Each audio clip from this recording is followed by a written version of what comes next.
So today is a special day for me and others. Today is National Epilepsy Day, which if you've been rocking with me and you're sub, you know that I have epilepsy. If you're new, I have epilepsy. That means I have seizures. Where should I start? I'll just start with my first seizure. So at the time, I was working at this bar in Chicago, and it was a slow night, and one of my coworkers was playing this game, and she said something funny, and I was laughing, but I was overly laughing, and I blacked out. Apparently, I don't know, but luckily, God, thank you, there was a doctor there that knew what was going on. So when I came to, I was on the stretcher and they were like, "Oh, you just had a seizure." I was like, "Get the fuck out of here." No, I didn't. Because I was so healthy. I've never been to the hospital ever. I ate well. I exercised. I did all types of sports and stuff like that because there's a lot of things that runs in my family that I don't want to deal with or have. And so even before then, I was feeling the auras, which I'll get to that in a second. And my voice is about to get hoarse because I have a VNS implant, which I'll also get to that later. Um, but I was feeling it before I even had my seizure. Like my face, it felt like it was drooping. And I would ask my coworker and my boyfriend at the time, like when it happened, I was like, do you see my cheek? And it was always my left cheek drooping and stuff like that. And they're like, no, we don't see anything. And so what it was is at that time that my neurons, which neurons are brain cells, they're called like neurologists are people who specialize in, the brain. And then the cells in the brain are called neurons. So the neurons in the left side of my face, you know, you're smiling and stuff like that is voluntary movements. So the left side of my cheek became involuntary. Yeah, involuntary. Sorry. It also affects your memory too, which I'll to that as well. So it's like I wasn't able to control the left side of my face. It just became numb and, whatever, it became involuntary. So when I had my seizure, it was like, it was this I wouldn't say typical, but what people they most think of when they hear about a seizure, the hard convulsions, the eyes rolling on the back of the head, and kind of probably foaming at the mouth. And so that was my first seizure. And when I went to the hospital, they did diagnose me with epilepsy, and they gave me the base, like the prescription that most epileptics get, you know, when they have a seizure or whatever. And it's just like the base medication. And so that wasn't working. At the time, I was, let's see, my memory is, I just lost my thought.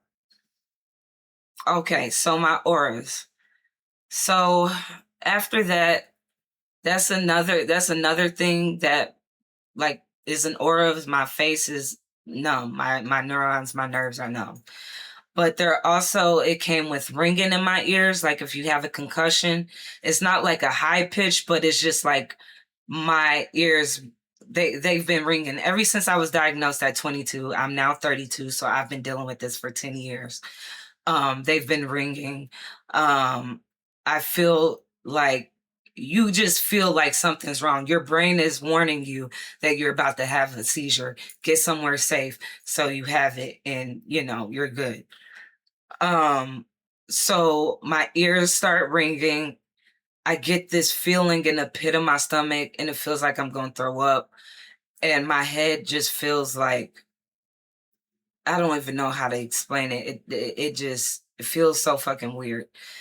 Um, but And a lot of people have had seizures as a kid and then they outgrow them because as a child, like, yeah, whatever. But if you have epilepsy, if you're diagnosed with epilepsy when you're an adult, you have about a 10% chance that it'll go away.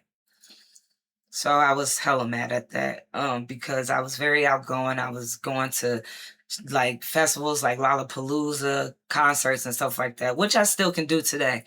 Um, so I had my seizure. They gave me the prescription, whatever, but I still kept having these seizures and it was not helping. These are all the medications that I take right now. All of them, every single day. And so they kept adding on medication, and it still wasn't working. And so I was like, let me do something that they can't figure it out. Maybe I can. Because I was at UIC, which is U of I, but the Chicago campus, and I was studying to be a doctor and to specifically specialize in neurology. Ironic, right? And so I research. I had a whole notebook, front to back pages, just researching.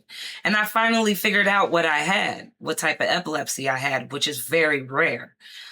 And when I showed them, they were like, what the, like, they didn't even know what was going on. They were like, how did you even, hey, I was, they didn't think that not only that, a person that's not a doctor can do it, but basically a Black woman that, is able to research and find that out.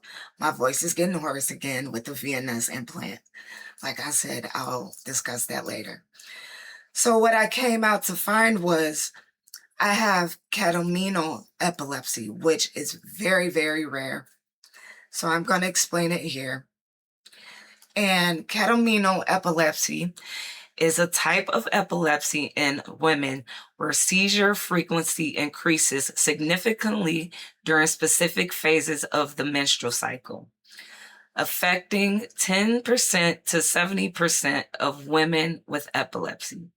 Seizures are triggered by hormonal shifts, specifically falling progesterone and rising estrogen levels, often clustered around menstruation or ovulation. In other words, around that time of the month, that's when I'm more likely to have seizures. So that's super rare. And when they found that out, they were like, oh, okay, well, maybe birth control can help, even this thing out. I was like, no, because I researched, and that was like at the time I had the implant birth control, which lasts for 3 years. And that's what actually, made my hormones unbalanced. And so I was like, no, I don't want that. I'd rather, no. And so they added more, medications and stuff like that, which it made my seizures better. And it kind of feels like I'm about to have a seizure because talking about it is a trigger for me. Give me 1 second.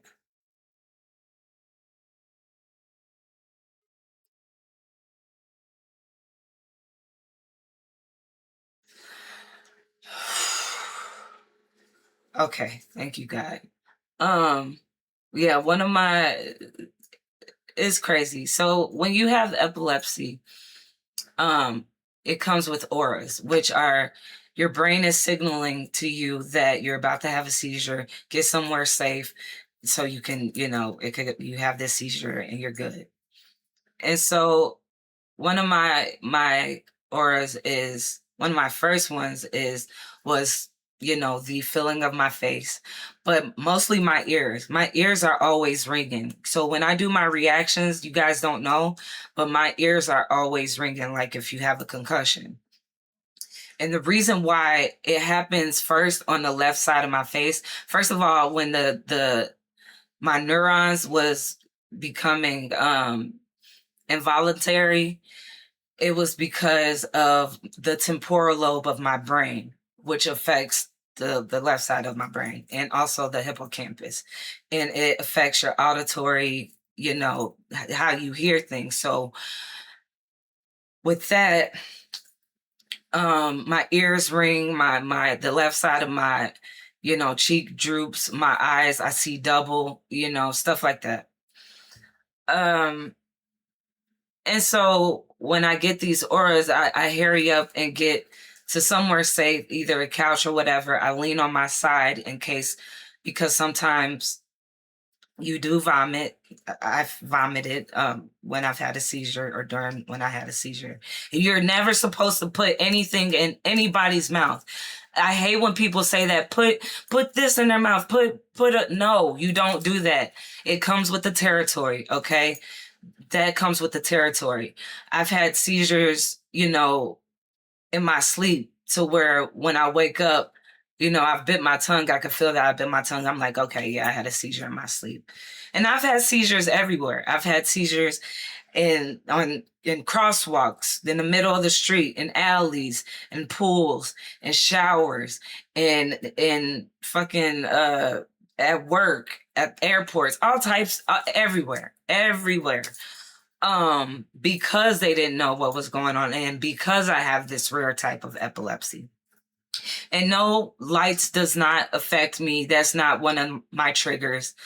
I will say one of my triggers, like I said, is talking and discussing my journey and my experiences with epilepsy. And so my auras, is my ears are ringing, and then my face, the left side of my face is numb, and then I hurry up and get to it. And so the ringing actually starts here. Even though you guys don't know, when I'm reacting to, when I'm doing my reactions, my ears are ringing. So if I like kind of don't hear a certain bar or something like that, it's because my ears are ringing. So my ear starts ringing. Sorry again, my voice is getting hoarse because of the VNS that I have. Like I said, I'll get to that later. My ears start ringing, and when it starts to transfer to this side, because the temporal lobe over here is affected by, my epilepsy. So when it travels to here, that's when I get the high-pitched type of ringing. And I'm like, okay, it's about to go down. Let me get somewhere so I can have it. And so I have my seizure. It is usually lasts about 30 seconds to a minute or even 2 minutes. But when I come out, it's like nothing ever happened. Like I'm good, nothing. But sometimes if I have a really bad seizure, I'll pass out for like an hour or 2 hours because my brain has been so overstimulated to where it's just tired. But this does not mean that, like, even though they told me I can't do all of that, I still went to, concerts, stuff like that. I didn't drive at all. That makes sense. Obviously, I don't want to unalive people, including myself, just because I'm going against the rules of, not driving while having epilepsy. But I still swim, like I said, auras give me, the signs of when I'm about to have a seizure. So I didn't necessarily have seizures in the pools or in the bathtubs or whatever. It was mostly like, oh, okay, I could feel it while I'm in the pool. Let me hop out and sit on one of these chairs so I could have it. So I always sit on my side or lay on my side, and I have my seizures. And I lay on my side because sometimes you can actually throw up. Like at the beginning of when I was having my seizures, bad seizures, I would vomit. And so that's why I lay I lay on my side. And I ended up having they found out I ended up having complex partial seizures. Even though sometimes I had grand mal seizures, depending on whatever, I mostly had complex seizures. And what complex seizures are, sorry, I want to get exactly the right thing.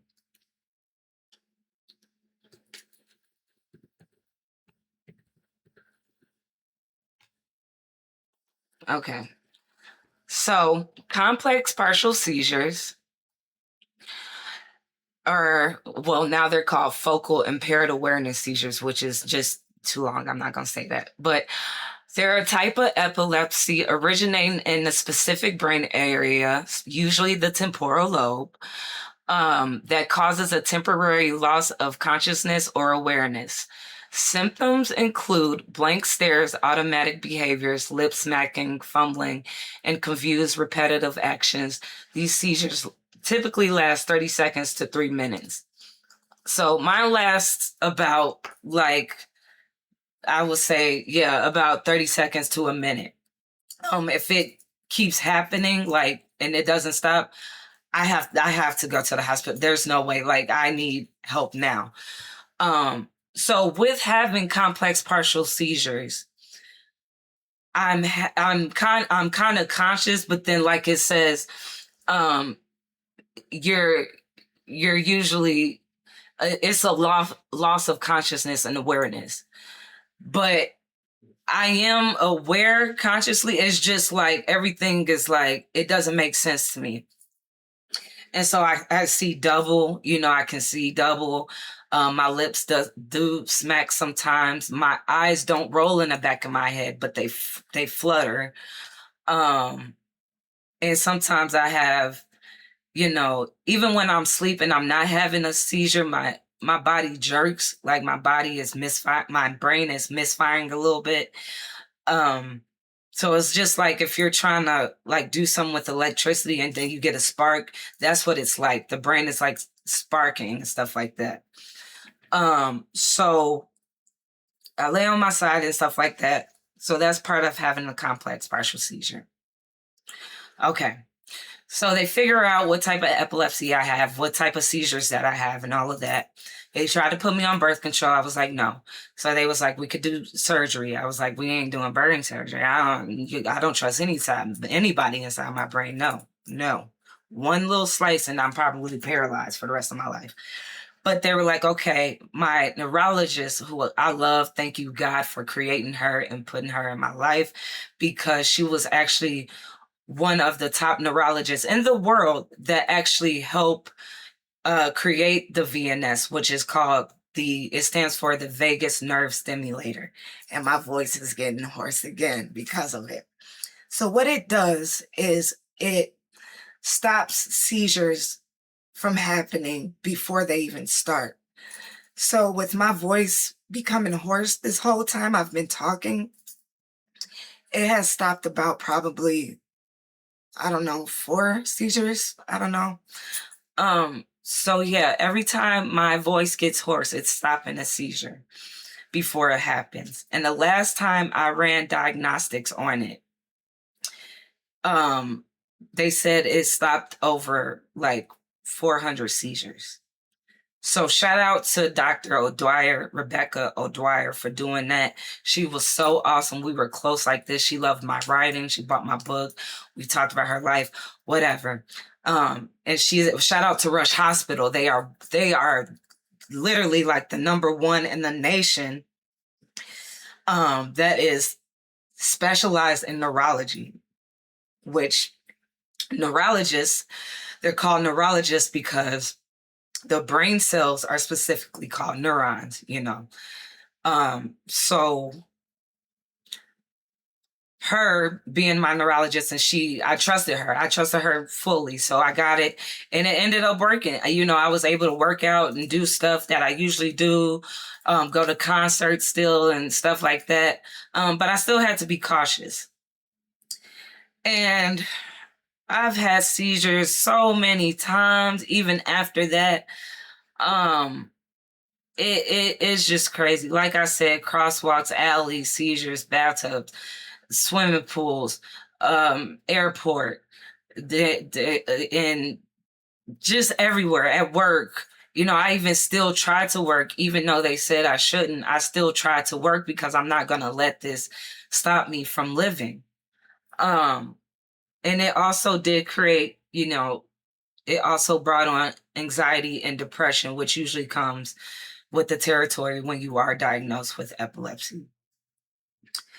And so after I got the VNS and I left UIC and my boyfriend at the time um graduated from UIC, which is U of I, like in Illinois, but Chicago campus. I don't know if I repeated that. I'm sorry. It's a side effect and what happened in the hippocampus. When I have seizures, it damages your memory, which is in the hippocampus, which resides in the brain, kind of like in the middle, the lower middle, whatever. Anyway, we moved to Portland, which meant I had to find another neurologist. And I almost died there. The neurologist that I had really didn't care. And it's hard being a Black woman in America, period. But also when it comes to like medical help, she didn't really care. She prescribed me a prescription that actually counteracted with one of my prescriptions that I was on. So I almost died. So I had to find another neurologist. She got me straight. And so during then I was still having seizures and stuff like that. And I was having grand mal seizures, the not the complex partial seizures, but the grand mal ones. And so my boyfriend at the time and I moved to Portland, like I said, and I was having grand mal seizures, and I will never forget one time, like the first time I was overly laughing. This time when I woke up, I was overly crying for some reason. I don't know. And I woke up and I was paralyzed from the waist down. Literally, I was trying to get out of bed and I couldn't. So I had to drag myself off the bed. I fell. I was grabbing myself, trying to, stand up. I was falling. And then when I was trying to go back to the bedroom, I fell on our glass table. It was a double table too. And I felt myself out. Now, mind you, I'm kind of aware. I was jerking so hard. I was like, how am I the glass not breaking? God, and I don't care what you believe in. You could be an atheist, whatever. Who am I to judge? Whatever. I don't mind what it's all love here. Peace and love. So, but for me, I thank God for that, because I could have literally busted through that table and anything could have happened. A shard of glass could have, whatever. Anything could have happened. And so when my boyfriend at the time found me, he came home from work and he found me in a box with just a bunch of vomit on me. Very scary experience, especially with me being paralyzed from the waist down. Very scary.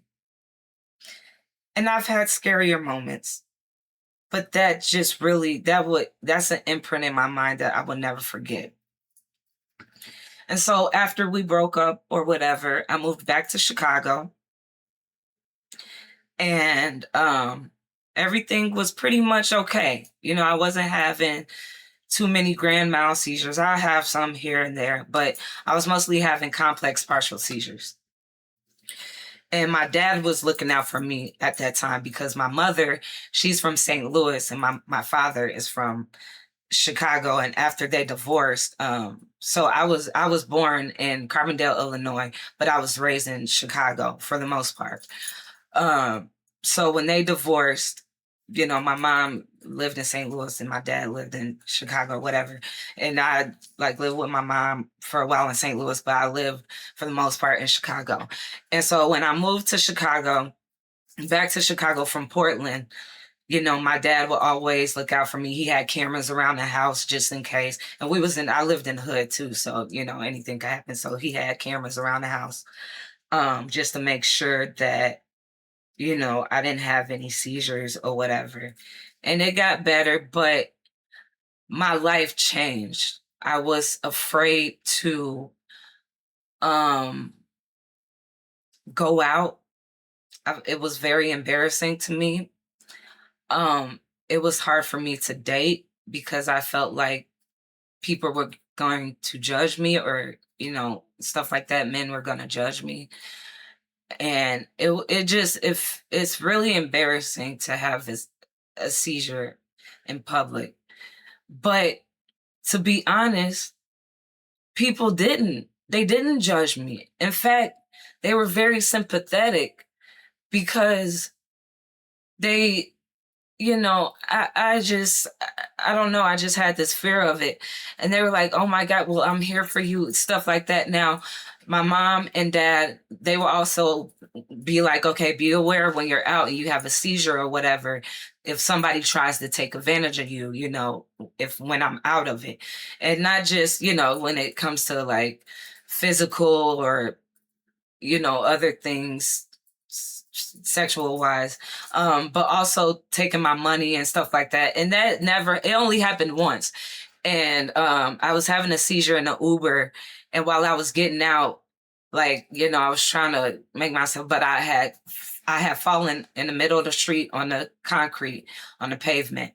And which I'm lucky. All the times that I've fallen on concrete, like I said, glass, just everything. I've never broken a bone, never lost a tooth, never that. I got a small fracture right here, which I have to pop every time. Every time I wake up, I pop. Like, it's just, I don't know. It's kind of funny to me. But other than that, I haven't, nothing. And so with that, I'm sorry, it's just a lot that I'm thinking about. I was just having complex partial seizures and people were very sympathetic. So I felt much better. And the only guy that he took advantage of me, he stole my Beats headphones, which I was like, you motherfucker, but fuck it, like I could get more. So that's the only time, that happened. Otherwise, whenever somebody sees me like about to fall, or they see me having a seizure, God put these angels around me for like out of nowhere. Like I was at this concert one time, to my favorite artist. And, I'm usually good. I have my guitar and everything because he's a guitarist and I wanted him to sign my guitar. I actually took some pictures with him. But as I was leaving to catch, my Uber home in Portland. Now this was in Portland. It was just this guy out of nowhere that had, like, as I was walking out, I was falling and I was having a seizure. Or I think it was, I was sitting on a bench. I don't know. I can't really remember, but he was there, only him. He saw it. Everybody else, he saw it. And he was like, are you okay? And stuff like that. And I was like, thanking him and stuff like that. And usually when I have a seizure, that's the only seizure I'm going to have for the day. Sometimes it's two, maybe at the most, but it's only one. And once I have it, then I'm good. And I'll be like, thank you, God, because now I could go about my day. So this vagus nervous simulator, like this, I hate when it makes my voice hoarse because I have to strain my voice, and I hate it. But anyway, so I was living in Chicago, my dad was, checking in on me or whatever. And then my grandmother died. And I went to St. Louis where my mom's, was living, and my mom's side of the family was living. And I was there to take care of her and be there for her, but it was also hard for her because she was trying to, look out for me. And because I will never forget when I came back, I didn't go on an airplane. I went on the Amtrak. Yeah, the Amtrak. So I went from Chicago to St. Louis on the Amtrak, and I was getting off the steps. I was walking down the steps and I was smiling at my mom. And then as soon as she saw it, I was about to hit the pavement, my head. And then this lady quickly put like a jacket or something under my head. My mom cried because she had never seen me have a seizure yet. I had recorded some videos for me, myself, but she had never seen me have a seizure, and it broke her heart. It literally, like, and I don't want to talk about my mom right now, but my grandmother died, and I was there to take care of her, be there for her, and of course, my grandmother. And so I lived with her for a while. Things was good. You know, my seizures were good. Wasn't really having any seizures because I had my medication. The VNS was working and stuff like that. And so after that, you know, I've lived all over. I've lived all over, you know, this country. I lived in Portland, Denver, St. Louis, Houston, but Chicago is my HQ. It's my headquarters. And so, yeah, basically, this journey has been hard. I'm not going to tell everything. If I were to tell you guys everything, this video will be, well, it's already 30 minutes long, so it'll be like 2 hours. But basically, we are called Purple Warriors, and that's why I call myself Purple Warriors, because this is why. And I just want everything to be, you know, specific with you guys so you get a better understanding. So we are called Purple Warriors because it refers to individuals fighting epilepsy and those raising awareness for the condition commonly associated with the color purple, and Purple Day, March 26th, today. This movement seeks to challenge stigma, support families, and educate the public about seizure safety. So basically, when it comes to, let me just show you why.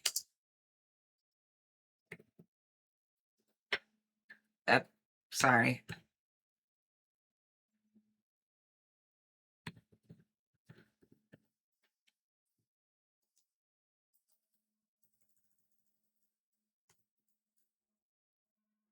And so the reason why we're called Purple Warriors is because purple, specifically lavender, is the international cover of epilepsy awareness, symbolizing the courage, strength, and isolation often felt by those living with the condition.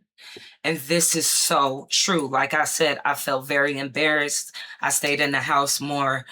My anxiety, even looking at the door, even right now to this day, when I look at the door, my anxiety raises up because I just feel it in the pit of my stomach. But I just depend on the faith of God, and I never have a seizure. I never have a seizure. And I can always hear his voice when I am supposed to go outside and when I'm not. It works every time. Like I said, please don't judge me if I'm in what I believe in, because I won't judge you. So yeah, the courage and the strength that we have to do. The movement reduces stigma, education, and public, in the support of 60 million people worldwide fighting this daily. So daily, we have to go through this stuff, and that's why we're called warriors.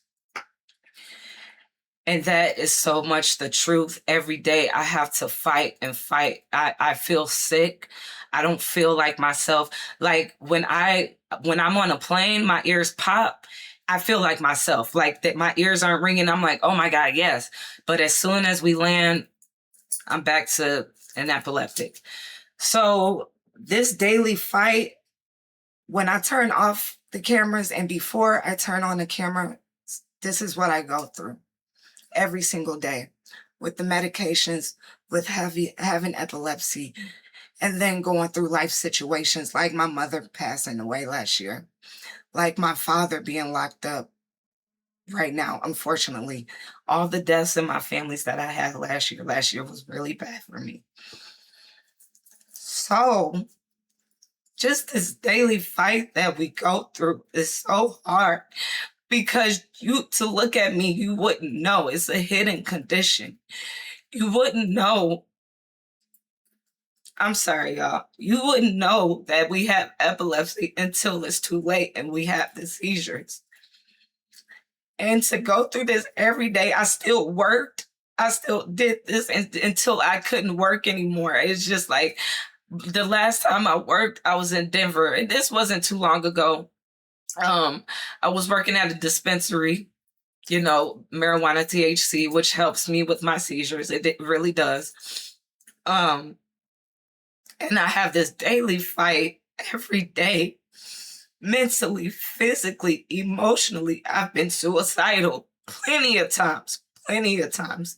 But I know that's a sin in the Bible. But I feel myself getting emotional. That's it. I just wanted to celebrate this, and also with my other fellow epileptics. I didn't want this video to be this long, but I just wanted to get that out there and, you know, just let you know I like to connect with my subs. You know, you can see me all through the comments, liking and loving your comments. I want you guys to know that I am aware of what you guys, you know, that I see you.